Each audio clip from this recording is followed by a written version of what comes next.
Okay, it's Sunday, which means against my better judgment, it's time to go to Reddit and see what we can find in this hive of scum and villainy.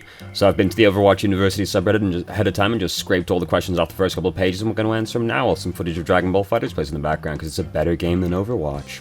And if you're wondering which side I'm on, just look for whichever side. It started with the blueberry-flavored Android 21.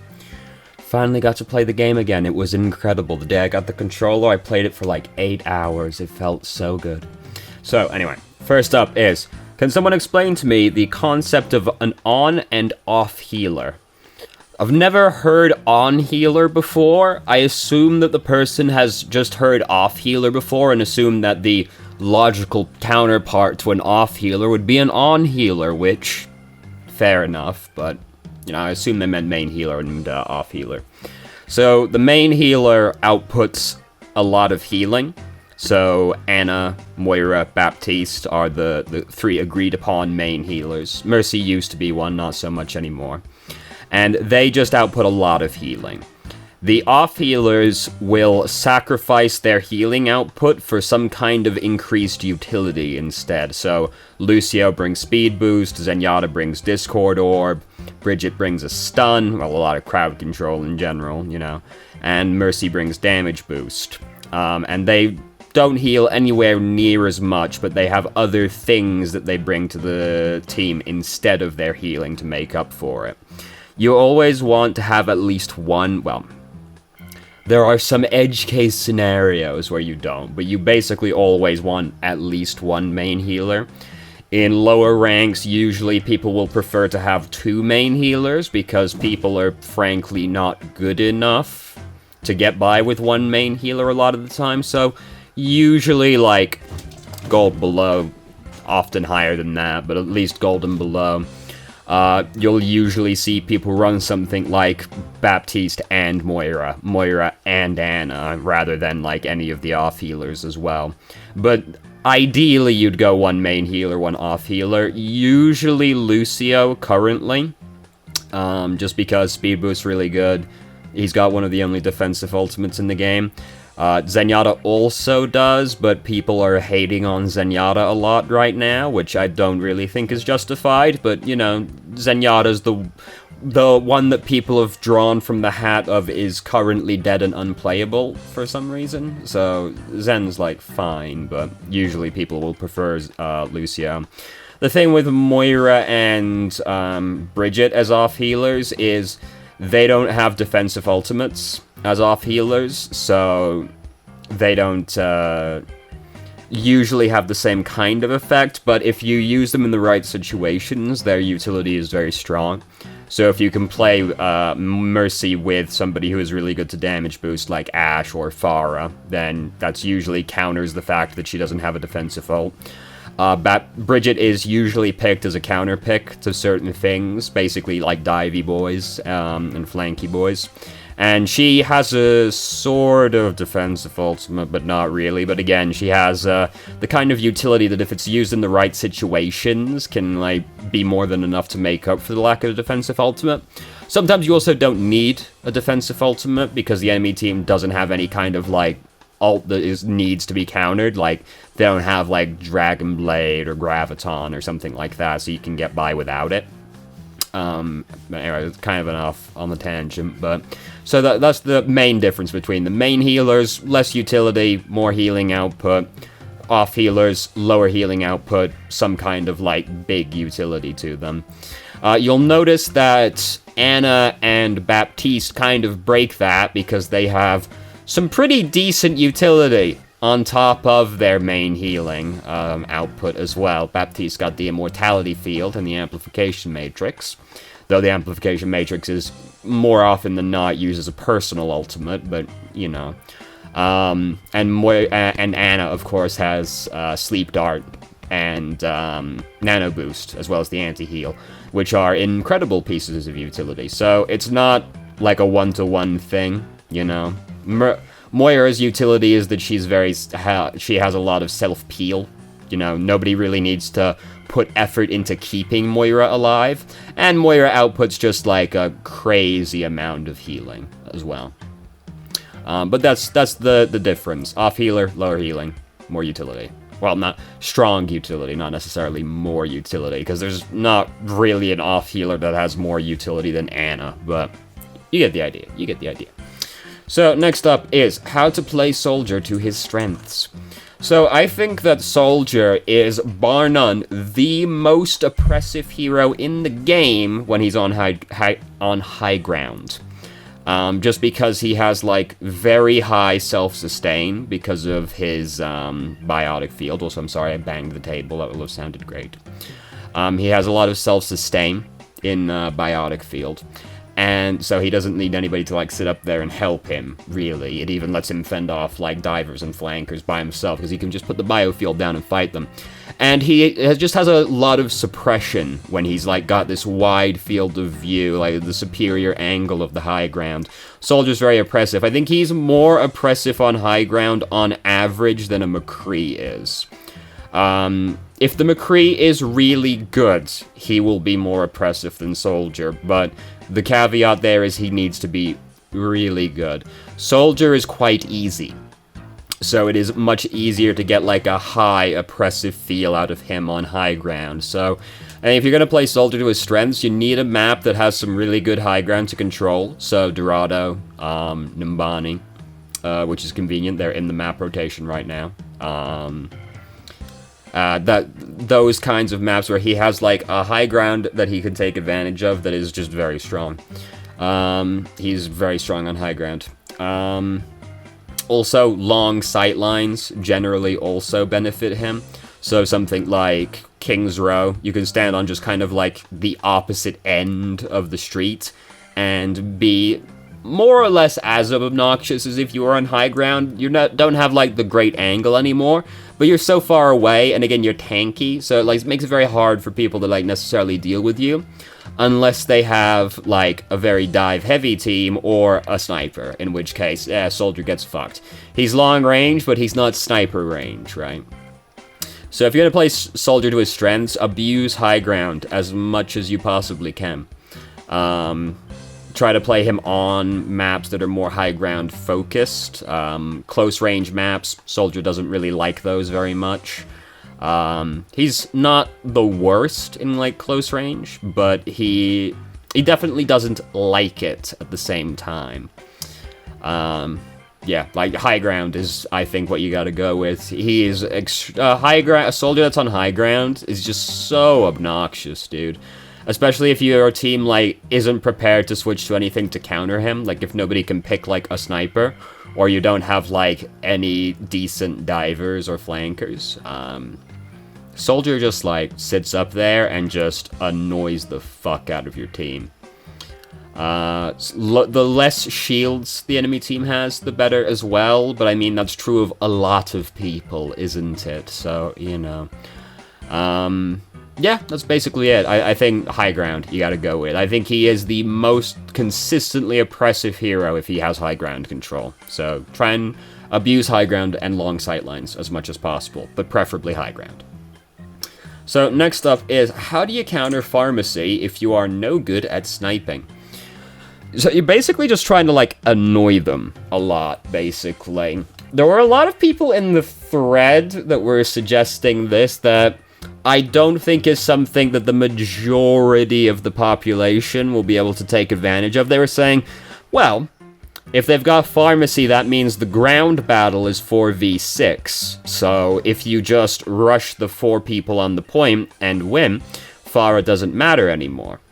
This is technically true, of course, but you're relying on a few things. You're relying on your team having the level of coordination to do that. You're then also depending on them having the level of skill to pull off that level of coordination. Because just because they can coordinate doesn't mean they can execute on the coordination at the other end. And you're depending on the Pharmacy just kind of not being very good at the same time. Because if the Pharmacy is good and you just ignore them, they kill your backline. They just, like, go up to your Baptiste, and they Goomba stomp him, and he's dead, and then your main healer's dead, and you're very unhappy about it. If you've got, like, long-range DPS, and the Pharah is good, the Pharah gets to the Widowmaker, she kills the Widowmaker, she kills the Baptiste, you know? This is more common than you think. Widow's not like a hard counter to Pharah like some people think she is. You know, there's stuff Pharah can do in these situations still. You know, you're depending on a lot of things for just ignore pharmacy and rush the point to work. I don't think that's very consistently useful advice for people versus pharmacy if they can't snipe. If you're, like, in some kind of, like, coordinated environment and you can, believe in your teammates, great, but you are still also depending on the Pharah and the Mercy kind of being bad and not really pressuring your backline very much, which a good Pharah will be pressuring your backline a lot. And a bad Pharah, you don't have to worry about it, right? So, anyway. So, if you can't snipe, D.Va is, like, a good one to pick because you can still harass the Pharah. You can block Barrage, which is great. You can block shots with Defense Matrix, but you can just, like, get up in the Pharmacy's face and harass them. Like, D.Va, like, flying up to the Pharmacy's face and just kind of, like, dumping everything on her does, like, a lot of damage. And at that point, it makes it a lot easier for the rest of your team to finish them off. You can pick, like, Zen, put Discord Orb on the Pharah or the Mercy, whichever one seems like they'll be easier to kill so that your teammates can try and focus them down a little bit easier. Just in general, just, like, try and harass them as much as you can. Even if you can't, like, snipe them, you know, just harass them. Because if you're shooting at the... Even, like, playing Soldier, right? Like, Soldier's never really going to kill a pharmacy unless they fuck up very badly. But if you're shooting at the Pharah or the Mercy while they're trying to float around, they are like, oh fuck, that's annoying, and they have to play more defensively still as a result. So you're getting some of the value out of the pharmacy at that point. And lots of people can harass the pharmacy, like Orisa can harass them, Toes can harass them, Zen, Anna, Baptiste, you know, all of these people, even like May, you know, Sombra hack them, right? Like, lots of people can harass the pharmacy. Just don't, like, basically don't ignore them and, like, pretend they're not there, just assuming somebody else is going to take care of the problem, right? Like, just put as much pressure on them as you can, harass them, put damage in there. Even if you don't kill them, you're making them think twice about coming out in the open, and you're making it a little bit easier for the people who can kill Pharah and Mercy to kill them, as long as you're harassing them.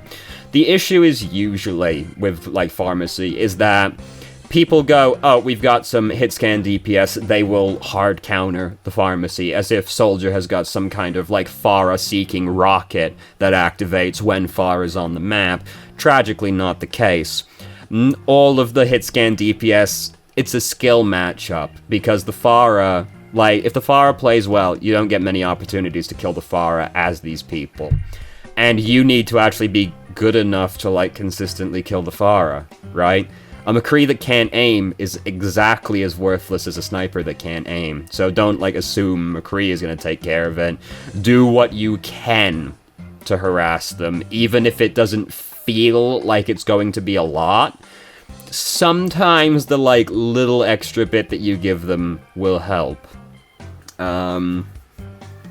Yeah, like, you know, being able to pick a sniper is, like, the best thing you can do if you can just, like, click the heads, but just harass them. Don't assume somebody else is going to take care of the problem. It should be a team effort to, suppress the pharmacy, essentially, if not outright kill them. Sometimes, like, there's not really a lot you can do about, like, if you're playing, like, Reinhardt, and you can't really change because you'd, like, ruin the team comp, there's nothing you can do. Like, Reinhardt brings nothing to killing Pharah, unfortunately, except, like, maybe blocking the rockets, but even then, like, if you're blocking the rockets, you're usually having to ignore the rest of their team, which is bad for its own reasons. If you're playing, like, Lucio, there's not necessarily much you can do about it either. You know, if you're playing Lucio, you're probably more likely to be able to switch to somebody. Moira, as well. Moira can harass the pharmacy, you know. Just harass them. Don't let them just sit out there in open space, like, having free reign, essentially. Put whatever you can into helping do damage to them, or change to somebody that's got some kind of utility that will help the people who can kill them deal with them. So, like, Discord, damage boost, Diva, just defense matrix the guy, harass them, you know. Like Winston, you can, like, jump up and harass them with the Tesla cannon, and that's, like, pretty consistently at, like, close to 100 damage on them, usually, as long as you, like, got a decent jump in at them. That'll often be enough for, like, a hit scan DPS only need, like, 1 or 2 hits to finish them off, which they can usually manage, like, 1 or 2 at least. Yeah, that's, like, about the best you can do, if you can't snipe. Just, like, don't assume someone else is taking care of it. Do what you can to harass them. If you can, harass them, bring some kind of utility to the people that can. Next up is, what can I do as a support when I get levers? GG, go next. This is a question that pops up semi-regularly. You know, what do I do when I've got levers on my team? The answer is you probably just lose the game. There's nothing much you can do about it. There needs to be a drastic skill difference between your team and their team for you to be able to win 5v6 or 4v6 or whatever, right? Like, it needs to be, like, a dramatic difference. Which sometimes is the case, but, like, I think the amount of times I have seen a team win a 5v6, I could probably count on both hands. Like, it very rarely happens. It's just not particularly feasible, just because of how Overwatch works, basically. It's a very team-based game.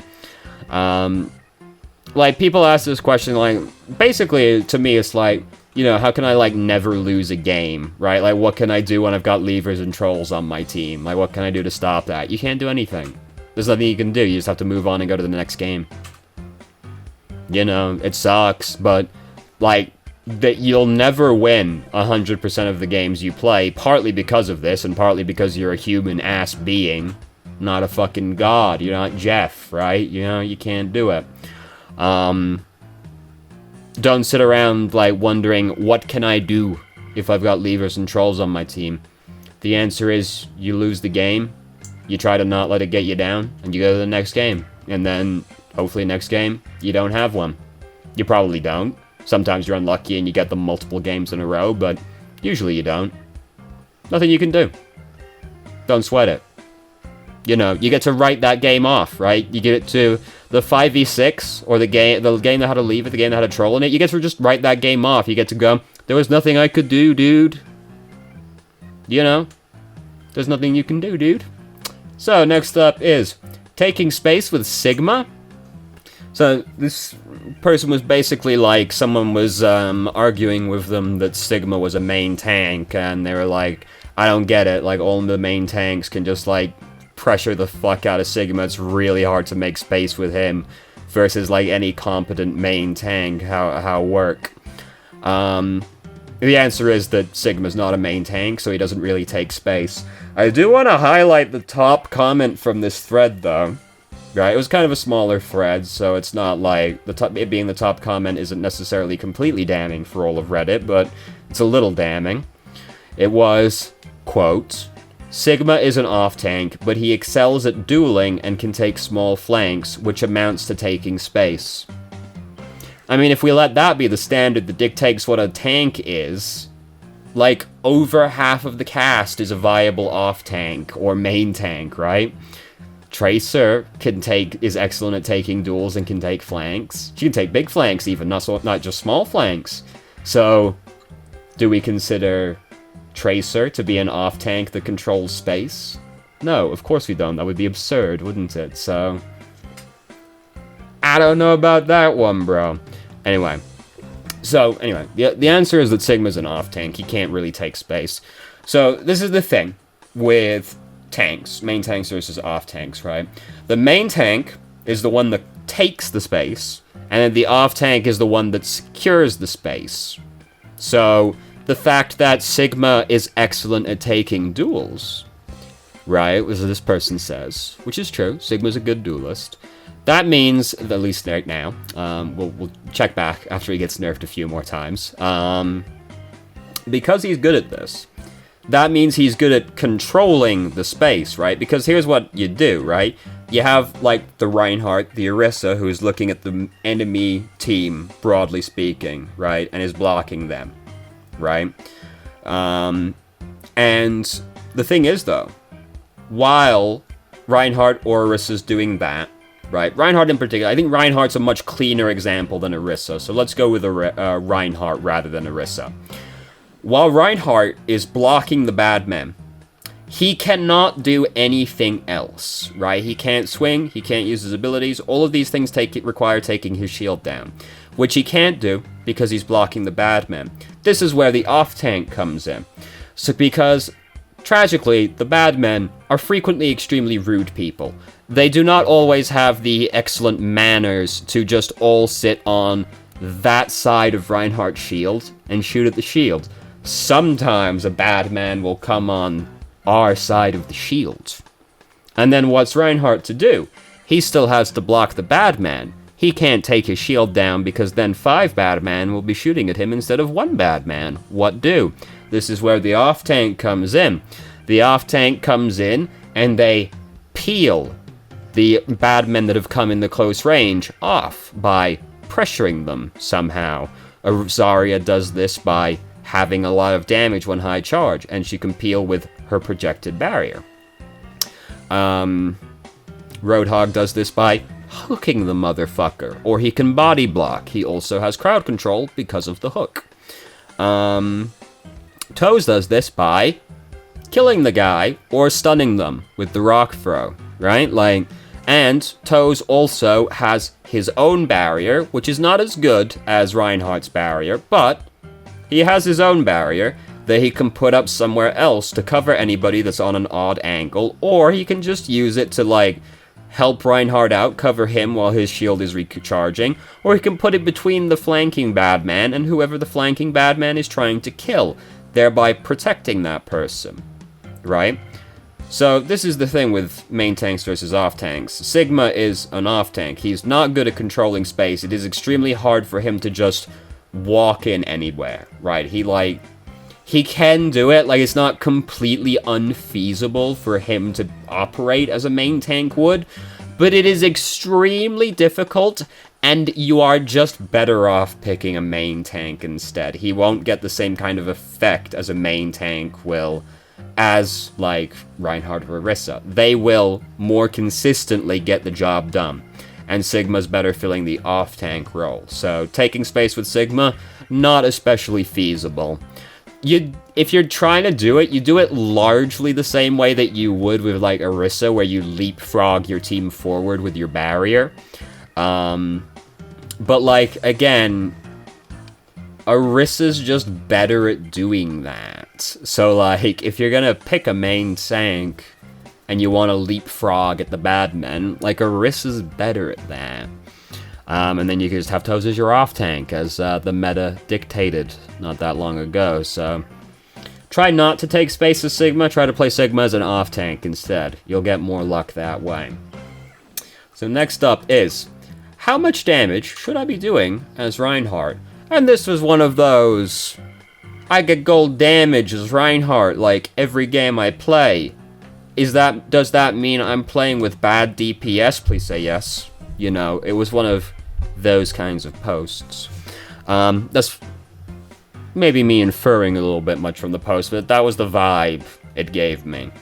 So, how much damage you're going to do in a game as Reinhardt varies a lot, because it varies on a few different things. It depends on the kind of team you're playing against, because if they're all really long range, it's usually hard to do damage to them as Reinhardt unless they're fucking up a lot. If your healers aren't great at keeping you alive, you don't get many opportunities to actually swing into the bad men because you're spending more time cowering behind your shield, saying, please Moira heal me, please God, please, please. If you're playing with, a really good Ana as Reinhardt, you'll usually do a lot more damage than you would normally. So, how much damage you're going to do as Reinhardt on a game-to-game basis varies a lot. And I would just say don't worry about it that much, right? You having gold damage doesn't necessarily mean anything, really. You could be playing with 2 low-damage DPS. If you're playing with, Genji Mei, They could be doing their jobs perfectly fine, but these are not people that frequently get gold damage medals. So you having gold damage as Reinhardt or like Zarya or something isn't particularly strange. You know, if the enemy team like just kind of let you do your thing, you're gonna do a lot more damage. If you're frankly not playing Reinhardt like a tank, you're gonna get gold damage. It doesn't necessarily mean much of anything. It's actually quite easy to get gold damage as Reinhardt if you're prepared to play Reinhardt extremely badly as a tank. It's pretty easy to get the gold damage medal, but you're not playing Reinhardt like he's a tank if you get the gold damage medal very frequently. Doesn't necessarily mean, again, you could be playing with, like, really great healers on your team. Enemy team could be bad. You could have low damage DPS. Doesn't necessarily mean anything. I always say this, where, like, the only stat that's worth worrying about is how many times you died, as far as I'm concerned. Because that's the only stat that can't lie to you. Every other stat can lie to you, right? I always use the example of weapon accuracy, because I always think it's super easy, right? Like, imagine, with me, you're playing Widowmaker. This was the olden times, right? This is still true of the current times as well, but is easier to illustrate with the olden times, before Roll-Lock, right?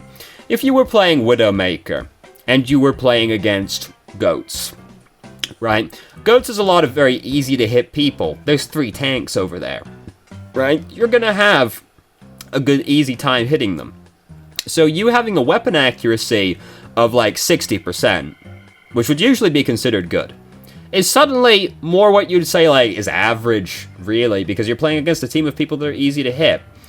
But if you're playing against like 5 flankers and a Lucio, suddenly, if you have 40% weapon accuracy, this would normally be considered not great, mediocre, right? If you're playing against a bunch of flankers, suddenly 40%, oh shit, that's pretty good, dude. You're playing against a team of people that are exclusively hard to hit. So you having, like, lower than 50%, you're like, if it's close to 50%, that's fucking great, dude. You're playing against a lot of hard to hit people. You're killing it, you know? These stats can lie to you, right? There's so many things that can affect whether or not your eliminations, your damage, your healing are good in a particular match. For example, if I told you I played a game as Moira and healed 30k damage, you'd say, wow, that's fucking incredible. That's a lot of healing, isn't it? What if I told you that match was on 2CP, it was on Volskaya, and we went 8-7?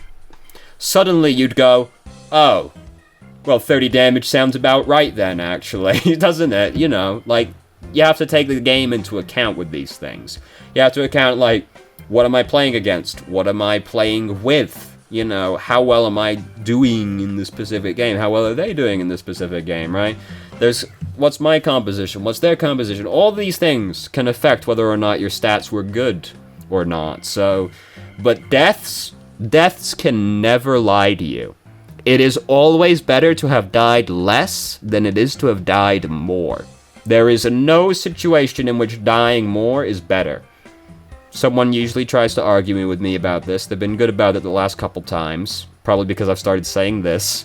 But there are no real situations in which it is good to die. You can try and be like, oh, well, if I'm playing a tank and I died a lot, doesn't that just mean, you know, as long as we still won the fights, doesn't that mean I was creating space and doing my job? And having more deaths is fine? No, it would still be better if you didn't die. If you created all that space and didn't die also, that would be an objective improvement. There are no situations where it's better to have died more. And if you try to give me some kind of extreme outlier situation, in which case dying more worked, it's okay. We're allowed to discount outliers in the statistics. So it's still, there's no situation. Okay, good talk. So don't worry about how much damage you did as Reinhardt. Just worry about, like, you know, am I making space for my team? Did we win? You know, did I die a lot? Think about these things. Don't be worrying, I've got gold damage as Reinhardt. Irrelevant. There's so many things that can be going into this. Worry about something more productive, like how often you died, which is more important to worry about. So next up, and this is the last question for this week, is why do stuns cancel some ults completely and only interrupt others for a second?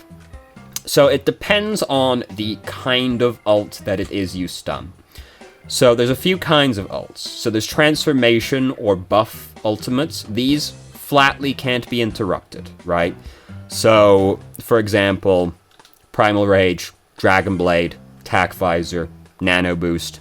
These are all transformation or buff ultimates, depending on how you want to phrase it, right? Like, these can't be interrupted by any form of crowd control. You stun them, freeze them, sleep them, hack them, doesn't matter. None of it works. Well, I guess it depends if you want to count death as a form of crowd control.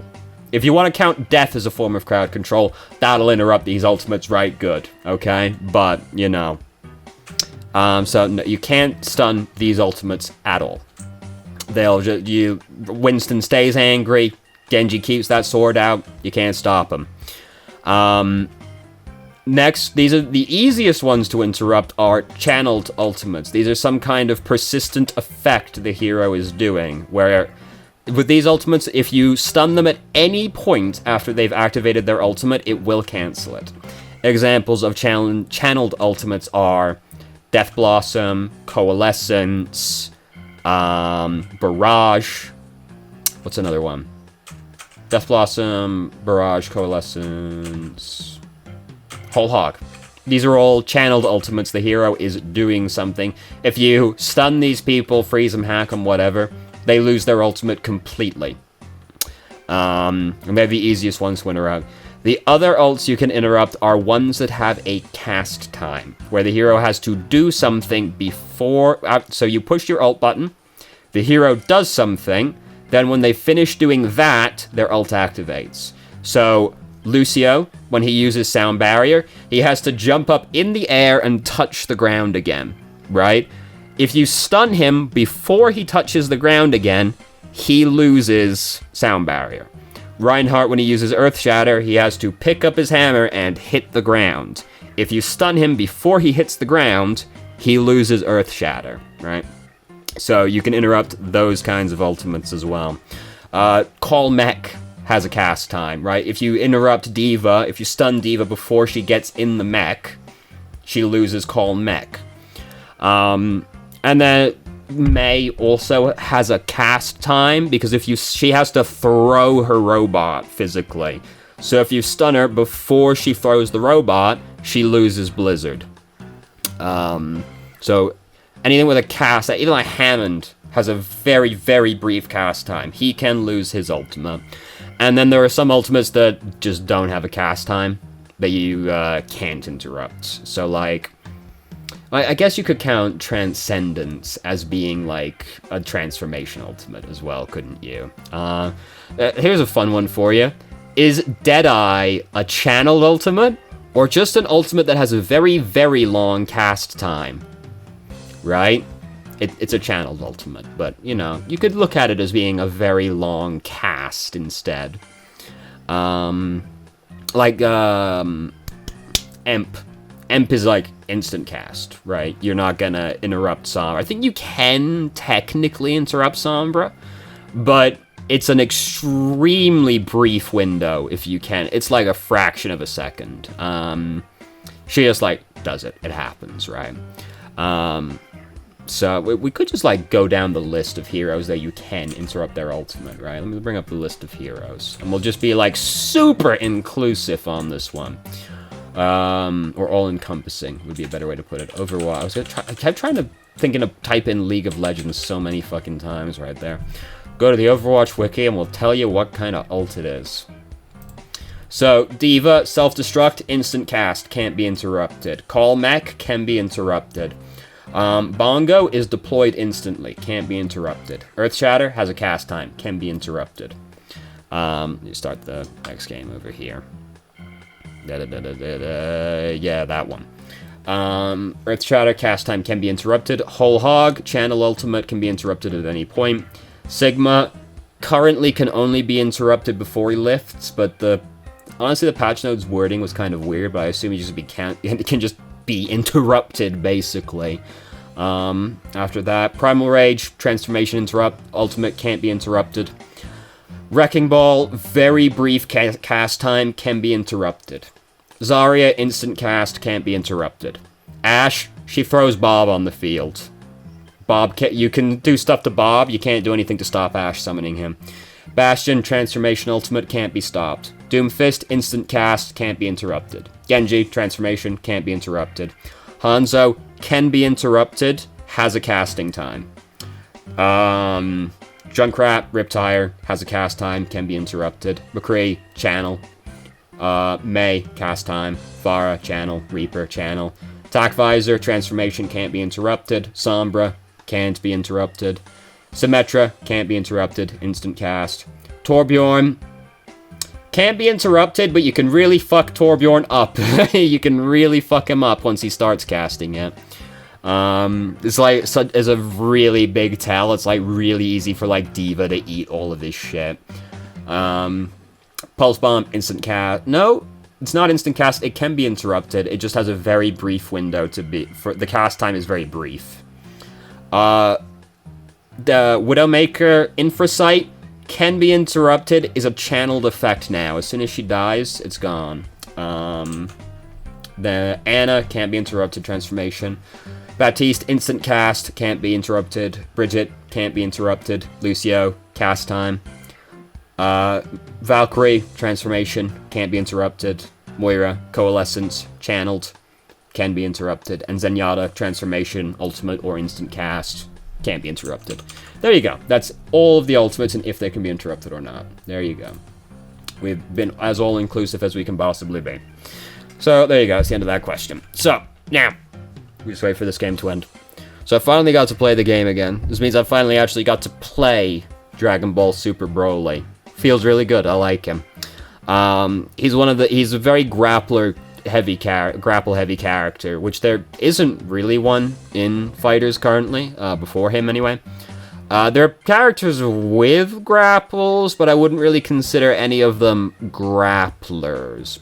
The other Broly is like the closest one, but he doesn't have as many grabs as, like, Dragon Ball Super Broly does. I do think Z Broly is better than Super Broly, but at the same time, we've had a lot more time to do stuff with Z Broly. We know a lot more tech. We know a lot more stuff we can do with that guy, so Super Broly might catch up to him, given enough time. The only thing I've got against Broly is that his assist isn't very good.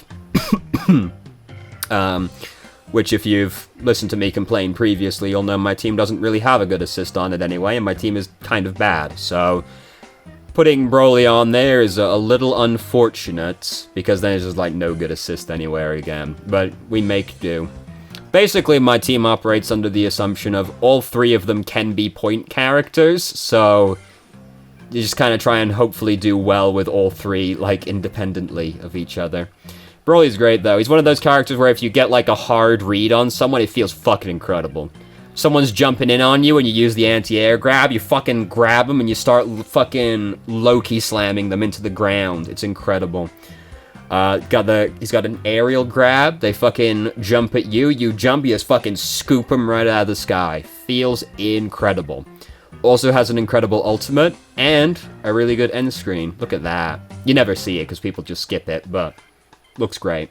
Fantastic ultimate. I love the roar, how you can see his silhouette through the particle. It's incredible. Very good, very good. He also doesn't have any voice lines. Super Broly's kind of not super got it all together, really. So, he doesn't say much.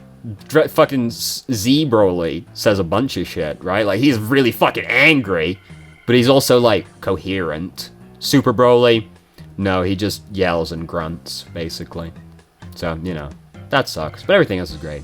So, anyway, thank you very much for watching if you did. If you have any questions, feel free to ask. I'm more than happy to answer. If you haven't already, you can join our Discord and ask questions more directly and have a conversation about them, or just shitpost with us. I start streaming on Twitch Thursday, Friday, Saturday, 8 p.m. EST till 11 EST. There's a link to the channel in the description. And if you managed to make it all the way through the video and somehow still enjoyed it, please like the video and subscribe for more content of middling quality in the future, and I hope you found the video helpful.